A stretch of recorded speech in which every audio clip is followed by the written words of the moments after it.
आज की क्लास में हम स्टैक के जो दो ऑपरेशन है पुश एंड पॉप उसके बारे में जानेंगे। आपको पहले भी बताया गया है कि पुश ऑपरेशन जो है स्टैक में इंसर्शन का प्रोसेस होता है और जबकि पॉप ऑपरेशन जो होता है वो स्टैक से एग्जिट का प्रोसेस होता है।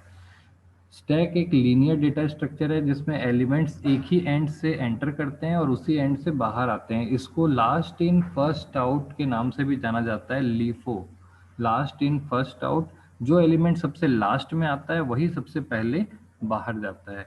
यहाँ पर आप देख रहे हैं कि स्टैक में 4, 3, 7 और 9 जो है, इसमें 9 जो है वो सबसे लेटेस्ट एलिमेंट है, सबसे लास्ट में आया हुआ है क्योंकि टॉप जो है उसी के ऊपर है। अगर अगर अगर हम यहाँ पर पॉप करेंगे तो 9 बाहर आएगा और टॉप जो है वो नीचे खसक जाएगा 7 के पास। तो यहाँ पर हम देखेंगे कि किस तरीके से ये पुश एंड पॉप का एनिमेशन के थ्रू देखते हैं कि किस तरीके से ये वर्क करता है। यहाँ पर आप देख रहे हैं कि जैसे जैसे कोई एलिमेंट पॉप हो रहा है तो टॉप जो है वो अपनी पोजीशन चेंज कर रहा है।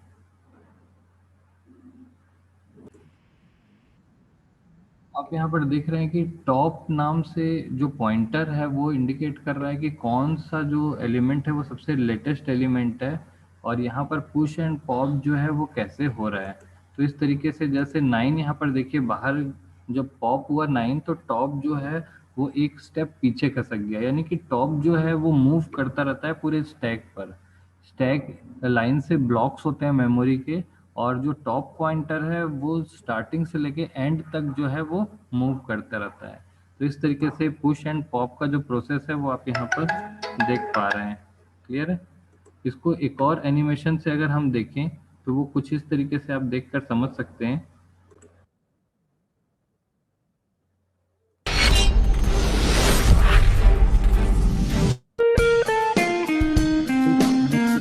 11 है तो उसको जो पुश किया जा रहा है, पुश करने का जो प्रोसेस होता है आप यहाँ पर देख पा रहे हैं कि स्टैक जो है वो एक एंड से हमारा बंद है और एक एंड से जो है वो पूरी तरीके से खुला हुआ है। तो एंट्री और एग्जिट दोनों एक ही एंड से होती है। तो कोई नया एलिमेंट अगर आ रहा है जिसका नाम है 11, तो उसको हम इसमें इंसर्ट कर रहे हैं तो इसको बोलेंगे पुश। पुश 11 हो रहा है तो वो सबसे पहला जो स्टेप है पुश करेगा। जैसे ही पहला एलिमेंट अंदर आता है तो आप देखेंगे कि टॉप का जो पॉइंटर होता है वो आपको यहाँ पर, टॉप के पॉइंटर आपको यहाँ पर दिखाई देगा। जो एम्प्टी में बाहर था अब वो फर्स्ट एलिमेंट को वो इंडिकेट कर रहा है, यानी कि सबसे लेटेस्ट एलिमेंट अभी 11 है। सेम यही प्रोसेस अगर आप देखें, अगर 23 आता है तो 23 जो नेक्स्ट एलिमेंट है तो इसको हम यहाँ पर क्या प्रोसेस कहेंगे कि 23 जो है हमारा पुश हो रहा है। क्लियर है? पुश होते ही आप देखेंगे कि जैसे ही 23 इंसर्ट हुआ जिसको हम पुश कहेंगे, 23 पुश होते ही जो टॉप है वो 11 को छोड़ करके 23 पर आ गया है। यानी टॉप जहां पर है हम मानेंगे सबसे लास्ट एलिमेंट वही है। नेक्स्ट एलिमेंट आप देख रहे हैं कि जो आने वाला है -8। नेक्स्ट एलिमेंट जो -8 आ रहा है तो हम इस स्टेप को क्या कहेंगे, पुश -8। हुआ तो आपको देखने के लिए मिला होगा कि टॉप फिर से 23 को छोड़ करके कहां पर आ गया, -8 के पास आ गया है। यानी सबसे लेटेस्ट एलिमेंट जो है -8 इसी तरीके से और 16 आया, पुश किया गया, 27 को पुश किया जा रहा है स्टैक में, 14 को पुश किया जा रहा है और 20 को फिर पुश किया गया। स्टैक जो है वो फुल हो चुका है। ऐसी कंडीशन में क्या बोलेंगे, स्टैक क्या है, फुल हो चुका है। अब इसके बाद आप नए एलिमेंट को इंसर्ट नहीं कर सकते हैं, अब पॉप कर सकते हैं या फिर बाहर निकाल सकते हैं। जैसे ही पॉप करेंगे तो सबसे लेटेस्ट एलिमेंट जो 20 था वो बाहर निकलेगा। आप यहाँ पर देख पा रहे हैं कि पॉप 20 लिखा हुआ है, और पॉप होते ही स्टैक का जो टॉप पॉइंटर होता है एक स्टेप पीछे खसक जाता है। पुश होते समय एक स्टेप आगे जाता है और पॉप होते समय एक स्टेप पीछे जाता है। यहाँ पर देखिए 14 को पॉप किया गया। आप यहाँ पर देख पा रहे हैं कि पहले एलिमेंट निकल रहा है उसके बाद पॉइंटर जो है पीछे खसक रहा है, जबकि पुश में वैसा नहीं हो रहा था, पहले एलिमेंट जाता था फिर वो होता था। ये पॉप एलिमेंट आप देख पा रहे हैं स्टैक में आपका एलिमेंट जो है, अब स्टैक से सारे एलिमेंट निकल गए, स्टैक जो है आपका एम्प्टी हो चुका है। क्लियर है? तो स्टैक में पुश एंड पॉप ऑपरेशन को एनिमेशन के द्वारा दिखाया गया है कुछ इस तरीके से।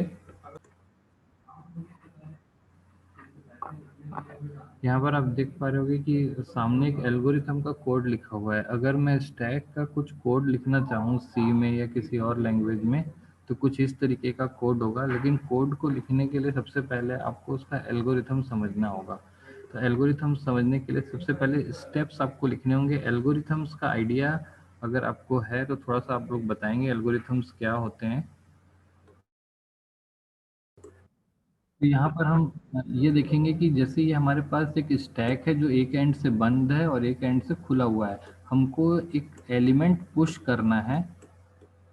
तो इसके क्या क्या स्टेप होंगे या एल्गोरिथम क्या होगा, और वो एलिमेंट है मान लीजिए 30 को पुश करना है। तो इस 30 को पुश करने के लिए सबसे पहला जो स्टेप होगा वो हमारा जो पॉइंटर है, स्टैक अगर एम्प्टी है तो पॉइंटर यहाँ पर होगा जिसको टॉप पॉइंटर बोलते हैं।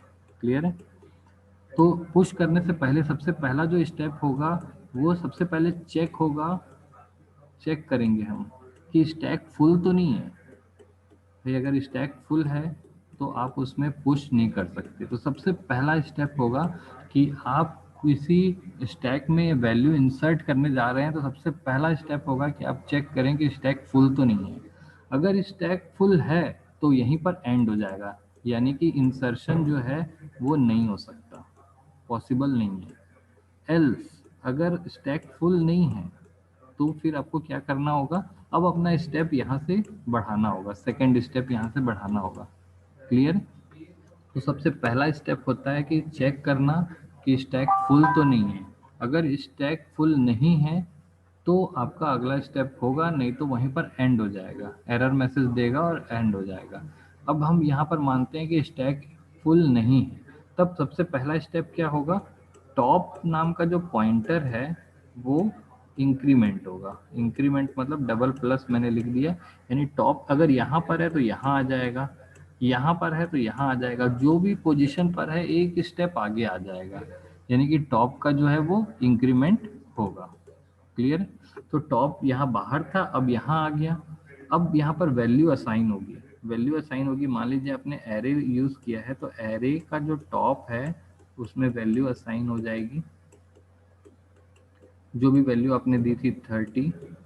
तो यहाँ पर जो वैल्यू है 30 वाली वो इस टॉप पॉइंटर जहाँ है वहाँ पर आ जाएगी, और उसके बाद आपका प्रोग्राम जो है वो एंड होगा या क्लोज हो जाएगा।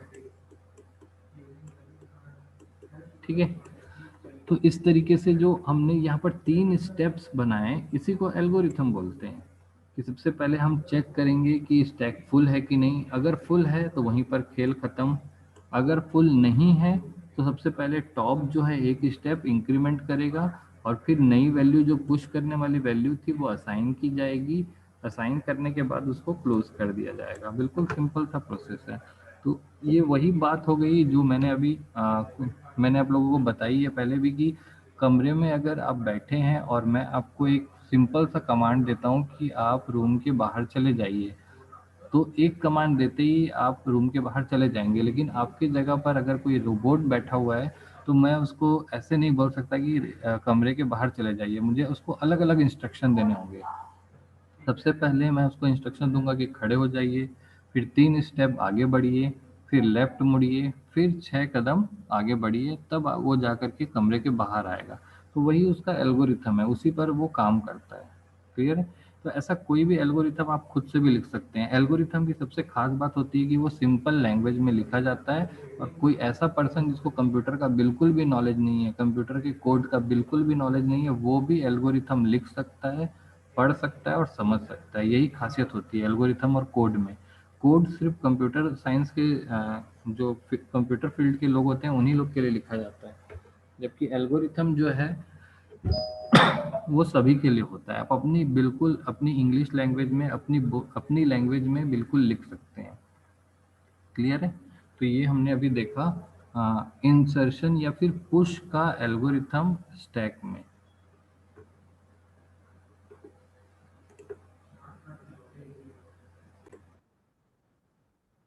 तो यहाँ पर आप देख पा रहे हैं कि मैं इस तरीके से पुश ऑपरेशन कर रहा हूँ, और ये पुश ऑपरेशन होते ही जो टॉप है वो मूव कर रहा है, और पॉप ऑपरेशन करते ही वो एक एक एलिमेंट को बाहर निकाल रहा है, और साथ ही साथ टॉप के जो पॉइंटर है वो मूव कर रहा है नीचे की तरफ। अब सबसे लास्ट एलिमेंट जब पॉप होगा तो स्टैक जो है वो एम्प्टी हो गया है। अब मैं अगर पॉप करने की कोशिश करूंगा तो स्टैक इज एम्प्टी एक मैसेज आ रहा है। वैसे स्टैक फुल होने पर स्टैक ओवरफ्लो आता है। तो ये स्टेप को हमने जो उसका एल्गोरिथम था उसको कोड कर दिया, और हम इसमें इसको सी वगैरह में भी कोड करके देख सकते हैं।